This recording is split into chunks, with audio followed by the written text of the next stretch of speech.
Bismillahirrahmanirrahim. Assalamualaikum warahmatullahi wabarakatuh. Alhamdulillah, alhamdulillahirabbil alamin. Bihi nasta'inu ala umuri dunya wad din. Asyhadu an la ilaha illallah wa asyhadu anna Muhammadar Rasulullah. Bersyukur kita kepada Allah dengan mengucapkan alhamdulillahirabbil alamin. Bersolat kita kepada Nabi dengan mengucapkan Allahumma shalli ala sayyidina Muhammad wa ala ali sayyidina Muhammad. Baiklah, tanpa memperpanjang kata-kata mendengar dan mengulur-ulur waktu, perkenalkan saya Muhammad Rehanatullah dari program studi Agroteknologi Universitas Islam Negeri Sultan Syarif Kasim Riau, Fakultas Pertanian dan Peternakan dengan NIM 123802010. Di sini saya akan mempresentasikan sebagai hal pelengkap dari mata kuliah metodologi penelitian penulisan ilmiah. Dan di sini saya mengambil judul tentang penelitian ekoenzim, yaitu dengan judul efektivitas larutan ekoenzim dari limbah kulit jeruk terhadap mortalitas jenis raya atau Spodoceralifera pada tanaman sawi hijau. Kenapa sih saya memilih tanaman sawi hijau?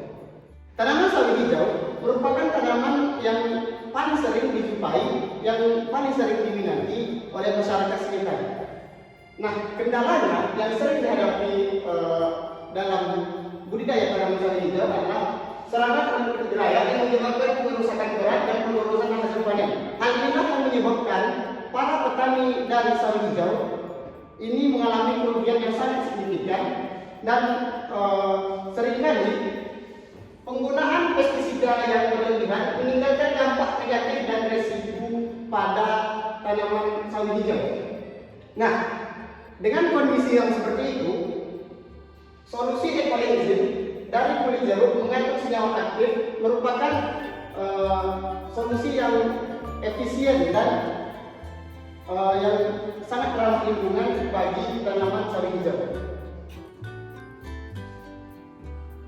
Dan tujuan penelitian ini mengetahui pengaruh larutan ekoenzim dari limbah kulit jeruk terhadap mortalitas hama ulat beraya Spodoceralifera pada tanaman sawi hijau yang biasa kita dengan Brassica julicea.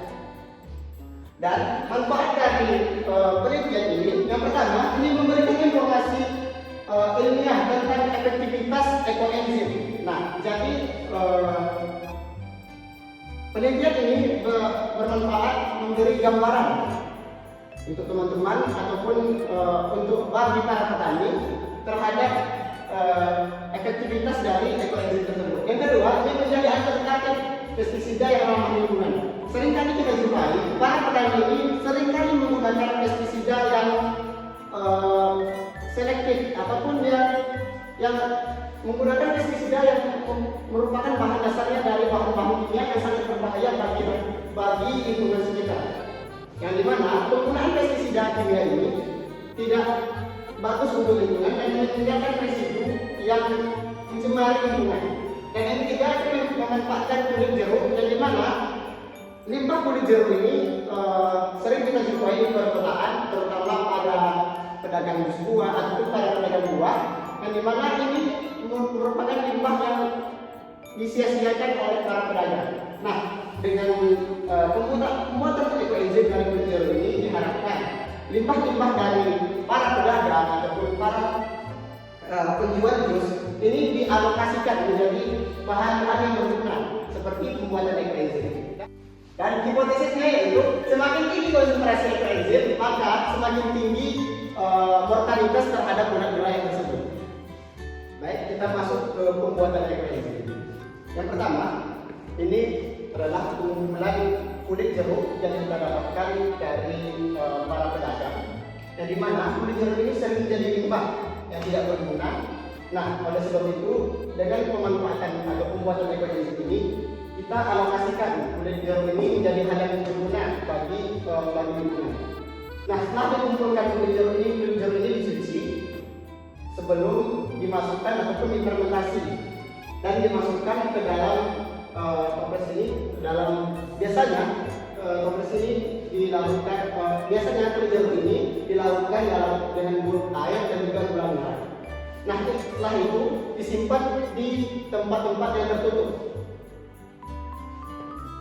dan difermentasi paling lama itu 90 hari setelah difermentasi. Nah ini pembuatan ekoenzim yang berhasil itu akan menghasilkan indikator tanda, yaitu seperti bau yang tidak busuk, biasanya itu baunya harum dan keluar jamur putih pada cairan tersebut.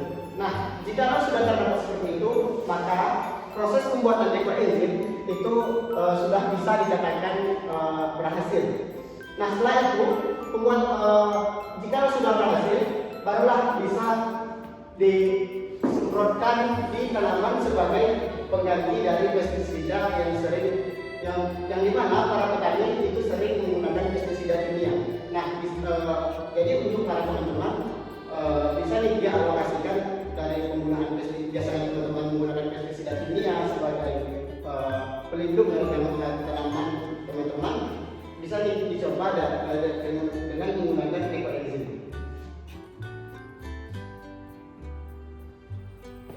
Nah, metode penelitian ini yaitu menggunakan metode eksperimen aplikasi berbagai konsentrasi ekoenzim pada larutan urat beraya di tanaman sawi.